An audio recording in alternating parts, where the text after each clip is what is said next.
UFC 270 will mark the inaugural pay-per-view card of 2022 and is set to be headlined by the UFC Heavyweight title bout between reigning champion Francis Ngannou and interim champion Ciryl Gane. Former teammates turned opponents will compete for the unified, undisputed title and look to be crowned the baddest man on the planet. Both fighters have looked nearly unstoppable in their recent fights and present each other with difficult stylistic matchups. In this video, we will break down both fighters and how they match up against each other. First, let's take a look at the tail of the tape. Ngannou stands at 6'4" with a reach of 83 inches and a finish rate of 100%. Gane stands at 6'4" as well, with a reach of 81 inches and a finish rate of 70%. Now let's take a look at each fighter's striking, starting with the champ. Just to get the obvious statement out of the way, Ngannou hits scarily hard, even by heavyweight standards. His Ford Escort level power currently stands as the most powerful punch ever recorded at the UFC PI, and it shows. He has 8 knockouts in the first round, with 7 of them being under 2 minutes, and the rest were all within 2 rounds, including his submission wins. Coupled with his 100% finish rate, it's safe to say that if you lose to the Predator, you're not going out in a nice way. Ngannou is not just all power though.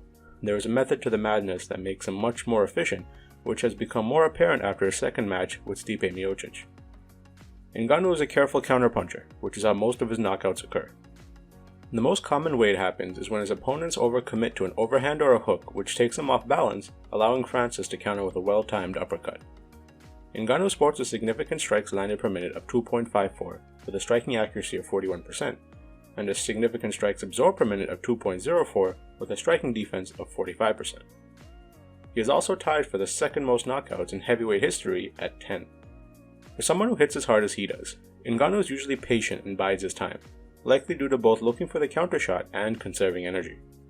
Ngannou can't keep up the same output that a fighter like Gane would over 5 rounds, but he also doesn't need to. His second fight with Stipe also showed that Francis has tightened up his striking. The finishing shot that dropped Stipe was a perfect check left hook, a staple of Teddy Atlas's training. Against a technical fighter like Gane, patience and being smart about when to use energy and explosiveness will go a long way in securing him his first title defense. Moving on to the challenger, Ciryl Gane is truly exceptional striking, even more so when it's compared to the average striking talent in the heavyweight division. It's no secret that much of the heavyweight roster forgoes precise technical striking prowess in favor of just throwing heavy hands. Ciryl Gane brings that technical prowess along with athleticism and high fight IQ to find success in the octagon. He is 7-0 in the UFC and has yet to have been in any form of trouble inside the octagon. He also has the 3rd highest striking differential in heavyweight history. For someone who debuted in the UFC only 3 fights into his pro career, he's made quite the statement. Gane is an orthodox fighter that's comfortable switching to southpaw as the fight dictates. He is always light on his feet no matter how long the fight goes, and his head movement and a variety of feints are constant. His constant movement and feints makes his opponents struggle to commit to combos and entries, and turns even the best strikers hesitant to engage. Gane loves to pop his jabs from all angles as a way to keep distance and his opponents at range. He also employs powerful leg kicks and body shots right from the starting bell. The better he can move and the worse his opponent can move, the better. This was very apparent against Lewis and Volkov and helped him secure easy victories. Gane is very careful with his footwork, ensuring to cut off his opponent's lateral movements when they're against the cage, trying to get them to circle towards the right for him to set up a jab cross. He never overcommits to anything, and every movement serves a purpose. Against a dangerous opponent like Ngannou, precise movements are key, since a single mistake means lights out. Gane has a significant strikes landed per minute of 5.37 with a striking accuracy of 57% and a significant strikes absorbed per minute of 2.4 with a striking defense of 62%. This means Gane dishes out more than double the strikes he takes. We should expect to see Gane continue his calculated approach in this fight that has gotten him to the title shot in the first place. Moving on from striking, let's take a look at both their grappling and wrestling games, starting with Ngannou. Usually this would be a short section, since it's safe to say Ngannou isn't in the octagon to wrestle and submit his opponents. His lack of offensive wrestling also leaves little to talk about. But his last fight showed a renewed Francis that corrected the holes in his game that lost in the title fight the first time around. I'm sure you were just as shocked as us when Ngannou defended that takedown from Stipe with textbook technique.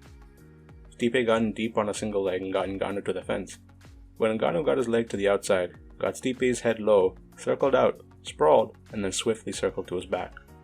The entire time Ngannou has been in the UFC, many people would say that the key to beating Ngannou would be wrestling. and the first fight with Stipe proved that.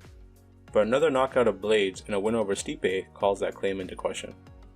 Ngannou has a takedown average of 0.2, takedown accuracy of 33%, takedown defense of 72%, and a submission average of 0.4. Ngannou has 4 submission wins, but has never been his go-to game plan, and against a strong grappler like Gane, it likely won't be here either. But a strong takedown defense and knowledge of submissions and scrambling techniques will serve to make his opponents nervous to commit to a takedown attempt. Ngannou has never been offensive with his wrestling. It's very exhausting energy-wise, and takes away his ability to use his biggest asset, so we shouldn't expect to see any in this fight. Moving on to Gane, we have one of a select few heavyweights who are strong and skilled grapplers. He is tied with Kamaru Usman for the lowest bottom position time and percentage in UFC history at 0 seconds, and has 2 submission wins out of his 7 UFC fights, one of which was a heel hook, no less. On the ground, Gane displays great athleticism and knowledge of grappling, although just like Ngannou, it's not usually his go-to plan. Gane has a takedown average of 0.71 with a takedown accuracy of 20% and takedown defense of 100%. He also has a submission average of 0.3. Gane only has takedowns in 2 of his UFC fights and usually prefers to stand and strike since he finds good success there. It is possible that Gane might mix in takedown attempts or feints against Ngannou like he has with other opponents to keep Ngannou guessing and hesitant to commit, or if he finds himself in some trouble. Gane's takedown of choice is usually the double leg, which he will set up with strikes like a jab cross, or while his opponent is committed to a strike. Defensively, Gane is perfect, having never been taken down in the UFC, and likely won't be in this fight either. Gane has superb ground control, which was apparent in his fight against Mays. He constantly kept good top pressure while controlling his opponent's leg and arms.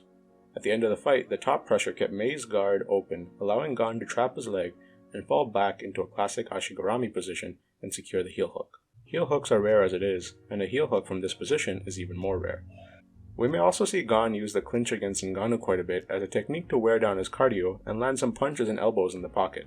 Gane has shown that he is a true well-rounded mixed martial artist, which isn't the most common sight at heavyweight.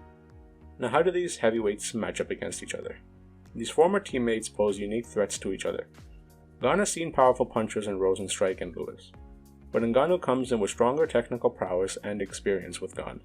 Gane will likely employ a similar game plan as he did against those two, looking to maintain distance and pop in and out of the pocket with lengthy strikes and disengaging, along with clinching whenever necessary.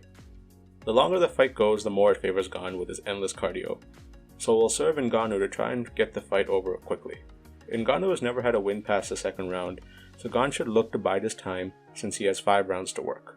Ngannou, on the other hand, does have the luxury of being patient, given that he is the champ, and if Gane doesn't pressure, he can sit back and wait for his opportunity. Looking back at Adesanya vs Romero, it's a prime example of what happens when the challenger doesn't bring the fight to the champ. Ngannou needs to choose his moments and not overexert himself too early. Keeping the center of the octagon will be important as well, since Gane will want him backed up against the cage. This is a difficult fight to predict, since it can be seen going either way. Let us know in the comments who you think walks out as the baddest man on the planet come this January. Thank you for watching our video. If you enjoyed, be sure to like, comment, and subscribe for future content.